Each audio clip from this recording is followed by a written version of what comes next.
দিদি গরু বেচবেন নাকি? বেচবো।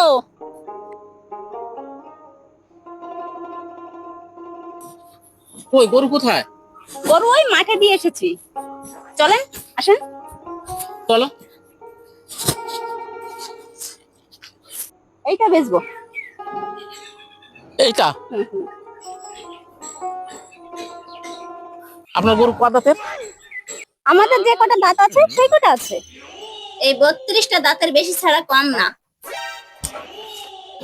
আপনি বুঝলেন না, গরুর কোনোদিন 32টা দাঁত হয় না।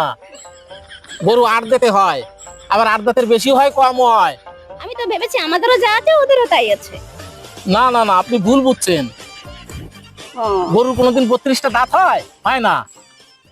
ওদের 8 দাঁতে হয়, আবার 8 দাঁতের বেশি হয়, 8 দাঁতের কম হয়। বুঝতে পেরেছেন?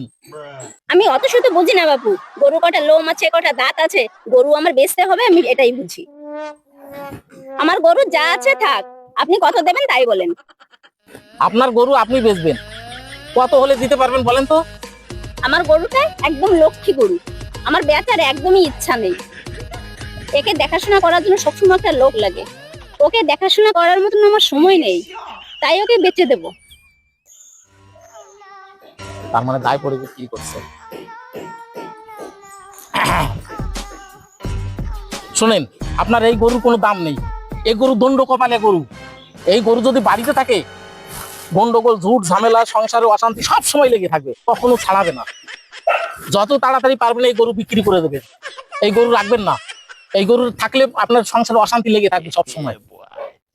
বুঝতে পেরেছেন আমি কি বললাম? দেখেছেন তো আমার গরুটা কত শান্তশিষ্ট গরু, লক্ষ্মী গরু, আর আপনি কি বলছেন? এই শান্তশিষ্ট গরু? হ্যাঁ। আপনার বাড়িতে গন্ডগোল অশান্তি কোনো সময় ফুরায়? ফুরায় না, সব সময় লেগে থাকে এই গরুর জন্য। হ্যাঁ।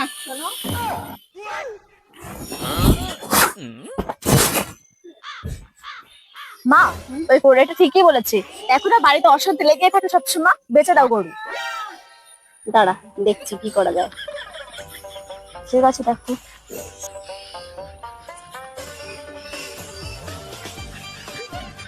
বলেন, দাম বলেন। আপনি বলেন। আপনার গরু আপনি বলেন না, এত হলে পারবো। 30,000 টাকা দেবেন। 30,000? হ্যাঁ। দামটা আপনি খারাপ বলেননি, বুঝতে পেরেছেন তো? যদি ভালো জাতের গরু হতো আমি আপনাকে আরো 2-5 হাজার টাকা বেশি দিয়ে দিতাম। বুঝতে পেরেছেন? এই গরু 30,000 টাকায় বিক্রি হবে না, খুব জোর বেশি হলে 10,000 টাকা বিক্রি হবে। বুঝতে পেরেছেন? না না, আমি ওই টাকায় গরু বিক্রি করবো না। এই গরু আপনি যেখানে পারেন বিক্রি করে দেন, আমি ওই 10,000 টাকার বেশি দিতে পারবো না। বুঝতে পেরেছেন? আমি তো আপনাকে 10,000 টাকা বলেছি, আপনি আরো 10টা খরিদ্দার দেখান। এই গরু 5,000 টাকার বেশি কেউ যদি বলে আমাকে বলবেন, কেউ বলবে না। আপনার যে গরু দেখছেন এই গরুর গায়ে তো সব হাড় বেরিয়ে গেছে, হাড় ছাড়ার কিছু আছে এই গরু? আমার ঘরের টাকা লস করে তো আমি ব্যবসা করতে আসিনি।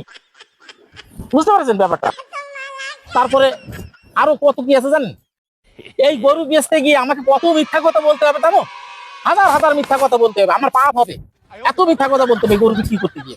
আমি জীবনে কোনোদিন মিথ্যা কথা বলিনি। ঠিক আছে, আপনি টাকা দেন, নিয়ে যান। ঠিক আছে, বাড়িতে চলো, বাড়িতে গিয়ে দিচ্ছি।